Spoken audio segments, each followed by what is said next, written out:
ನಮ್ಮ ಕನ್ನಡ ಭಾಷೆಯೊಳಗೆ ಪದರಚನೆಯೂ ಆಗುವಾಗ ಅಕ್ಷರಗಳೆರಡು ಕಾಲ ವಿಳಂಬವಿಲ್ಲದೆ ಸೇರುವುದೇ ಸಂಧಿಯು. ಸಂಧಿ ಕಾರ್ಯವು ಮಾಡುವಾಗ ಪದದ ಅರ್ಥ ಕೆಡುವುದಾದರೆ ಸಂಧಿಯನ್ನು ಮಾಡದಂತೆ ಎಚ್ಚರವನ್ನು ವಹಿಸಿರಿ.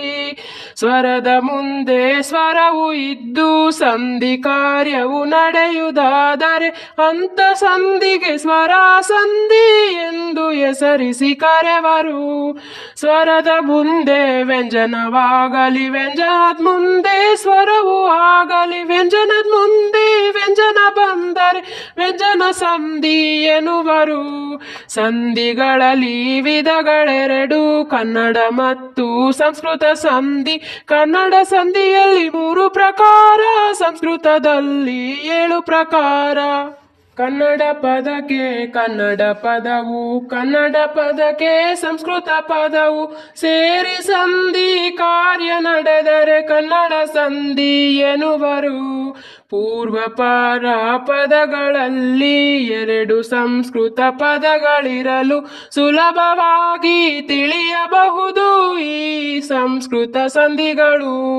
ಕನ್ನಡ ಸಂಧಿಗೆ ಉದಾಹರಣೆ 3 ಲೋಪ ಆಗಮ ಆದೇಶವು, ಹೋಗಿ ಬಂದು ಪರವಾಗಿ ಬರಲು ಪದಗಳ ಈ ಆಟವು. ಸಂಸ್ಕೃತ ಸಂಧಿಗೆ ಉದಾಹರಣೆ 7 ಸವರ್ಣ ಗುಣ ವೃದ್ಧಿಯು, ಎಂಜಸ್ತ್ವ ಶುಷ್ತ್ವ ಹಾಗೂ ಅನುನಾಸಿಕ ಸಂಧಿಗಳು. ಸ್ವರದ ಮುಂದೆ ಸ್ವರವು ಬಂದು ಸಂಧಿಯಾಗುವ ಸಮಯದಲ್ಲಿ ಪೂರ್ವ ಪದದ ಕೊನೆಯ ಸ್ವರವು ಕಾಣದಾದರೆ ಲೋಪವು.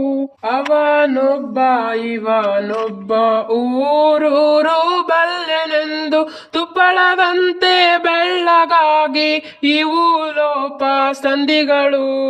ಸ್ವರದ ಮುಂದೆ ಸ್ವರವು ಬಂದು ಸಂಧಿಯಾಗುವ ಕಾಲದಲ್ಲಿ ಯಾಕಾರ ವಾಕಾರ ಹೊಸದಾಗಿ ಬಂದರೆ ಆಗಮವು.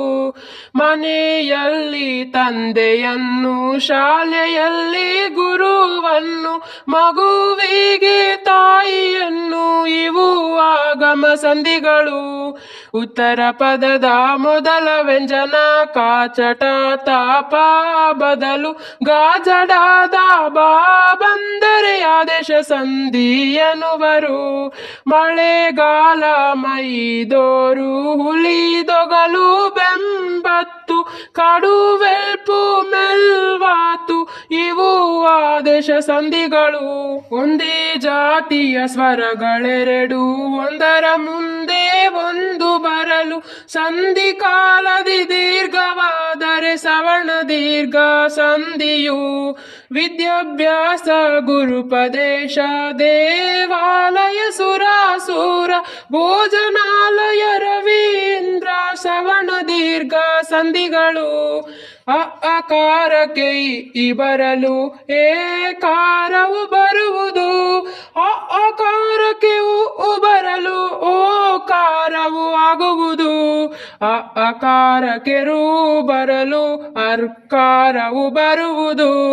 ಇಂಥ ಗುಣಗಳ ಪದಗಳನ್ನು ಗುಣ ಸಂಧಿ ಎನ್ನುವರು. ದೇವೇಂದ್ರ ಮಹೇಶ್ವರ ಸೂರ್ಯೋದಯ ಚಂದ್ರೋದಯ ದೇವರ್ಷಿ ಮಹರ್ಷಿ ಇವು ಗುಣ ಸಂಧಿಗಳು. ಅಕಾರಕ್ಕೆ ಎ ಬಂದರೆ ಐಕಾರವು ಬರುವುದು, ಅಕಾರಕ್ಕೆ ಉ ಬರಲು ಔಕಾರವು ಬರುವುದು.